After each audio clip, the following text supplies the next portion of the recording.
CM Punk versus Chris Jericho, and that match right there was solid.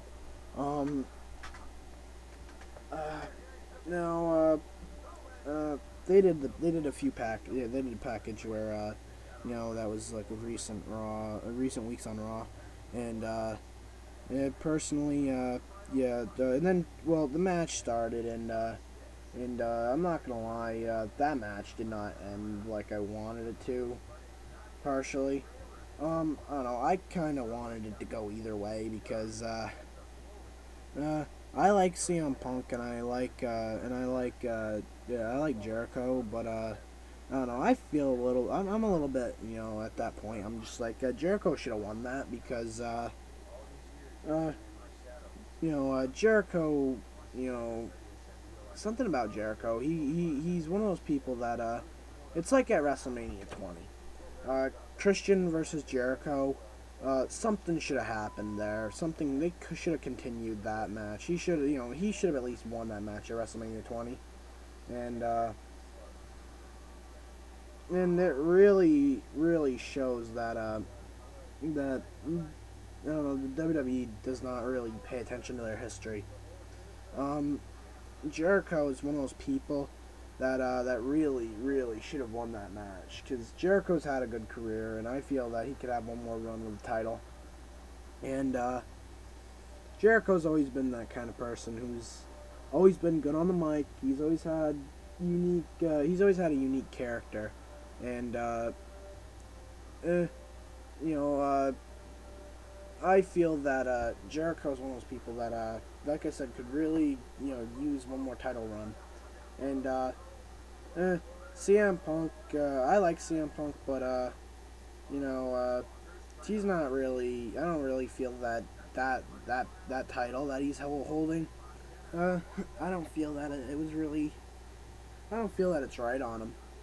Uh, I feel he's more of a world heavyweight champion guy, and I will say that. But the match was still good. You got to see Jericho do some moonsaults, and yeah, he did a lot of he did a lot of a lot of moves that I haven't seen him do in a long time, and I'm glad I got to see him. But I was not happy with how that match ended, and eh, well, I don't know what to say about it. It bothered me, and I'm gonna bitch about it for a while. But it was still a good match. Oh yeah, and then they had this whole segment with Howard Finkel and the WWE Hall of Fame class of 2012, and it was unique. I was glad to see it. Howard Finkel's a badass. I still say Mean Gene's more of a badass, but Howard Finkel's a badass in his own way. And I still feel that that whole segment. I'm used to it happening every year, and uh, it's weird seeing Edge with his haircut. It's weird seeing Ric Flair, seeing him on TNA and then seeing him on WWE TV. That kind of bothers me. Uh, but hey, I'm not gonna bitch about it. But yeah, I'm still unique. I'm still glad I saw it. But the whole seeing someone like him there is kind of weird. Someone like Ric Flair who has a title with or has a contract with TNA. But it just proves how connected the wrestling community actually is. Uh, Now the next match was wait, hold on, not the next. We had. I'm sorry. I'm recalling this from memory. I'm not actually looking this up because I'm pretty sure the. Oh yeah, they had this. No, I forgot. They had this for a second, but they had our favorite badass, Brodus Clay. He was at WrestleMania, and he was doing. They did this whole dance thing, and that was probably my biggest chuckle out of the whole night was Brodus Clay, and that guy's a fucking badass. I'm glad I saw that because I'm glad that Bros Clay, you know, was able to go to Mania. Normally you don't see someone like that go to WrestleMania. Um, I'm still glad. Yeah, like I said, I'm glad I saw it. They did this whole thing with with Mama Clay, which was kind of funny, and it was good to see something like this, and I'm glad. I laughed a lot.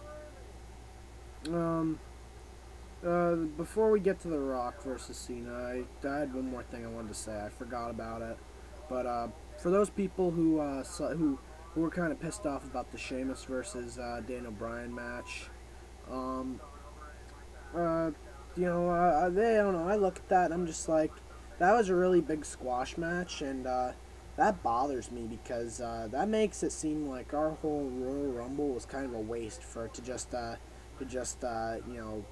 it to just be a brogue kick and a pin within 18 seconds. We should have at least gotten a little more of what we paid for. I didn't even pay for the thing, but I can personally tell you this. Uh, I can personally tell you this that that match shouldn't have ended that way, and I've been a fan of wrestling for years, and personally I don't think it should have ended that way. Daniel Bryan is like the Chris Benoit today. He's one of the most technical wrestlers out there, and he does a diving headbutt. He does a crossface. You can call it the label lock all you want. To me it's a crossface, and uh, he's still a badass. Is my point.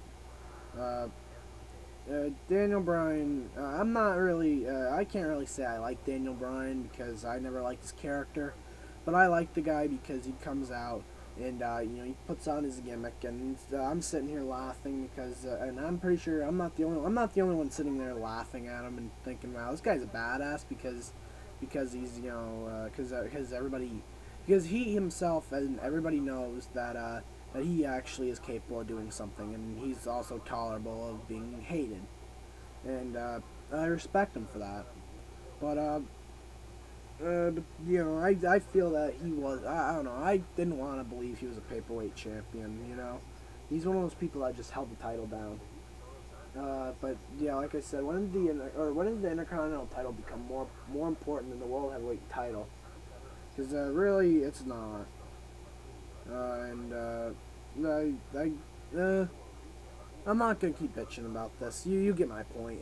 Daniel Bryan shouldn't have lost the title that way. Hopefully gets it back with his rematch clause. And now on to Cena and Rock, which was the main event. Yeah, this match kind of there's a lot of there's a lot of speculation and there was a lot of hyping that this was going to be the next Hogan versus Rock, but I'm gonna spoil it right here and tell you right off the bat that The Rock won, and Cena got fucked over because he was it was like at WrestleMania 20 when Ric Flair did the whole thing where he did the whole I'm The Rock, I'm gonna he wanted to point out that he wanted to point out that he, was making fun of The Rock, and he was doing The Rock's poses and everything. This is pretty much what Cena did. It was a rip off of Ric Flair, and he was just like, I'm gonna do the people's elbow, and and The Rock got up, and then and you know what happens after that. Cena pissed The Rock off more than he had to, and The Rock pinned Cena. 1, 2, 3. It was over, and that's where a lot of speculation was because a lot of people speculated that as well as a lot of wrestling sites that like information sites, they they they stated that people like Brock Lesnar and people like Batista, they landed in Miami, Florida, and they're possibly going to be at WrestleMania 28, and they might take part in it. And And I was kind of bummed out that Brock Lesnar and Batista didn't actually make it on the WWE pay per view or WWE TV. And but in the end, it was still a good match. I'm not gonna lie. This pay per view, it wasn't that great, and it wasn't as good as WrestleMania 27. I don't recommend that you buy this pay per view. Uh, Personally, uh, there's a lot of things to hate about it. A lot of people got screwed over, and that's what pisses me off. Hey, at least Drew McIntyre didn't lose. That's the only good thing about it. But yeah, this gets 2.5 creamies out of 5. Good matches that are gonna be memorable. Yeah, but not anything I would ever pay for. If you might like this pay per view, but personally I don't. So yeah, I still say WrestleMania 20 is probably my favorite pay per view as opposed to this. So if people can argue that this was the best WrestleMania, personally I say this is one of the worst WrestleManias. But like I said, this is your opinion, and uh, yeah, if this is Blood Inception, and I'm out. Please subscribe to my channel, like or dislike, and leave comments because I could really use your feedback. Like I said, this is Blood Inception, and stay tuned for more.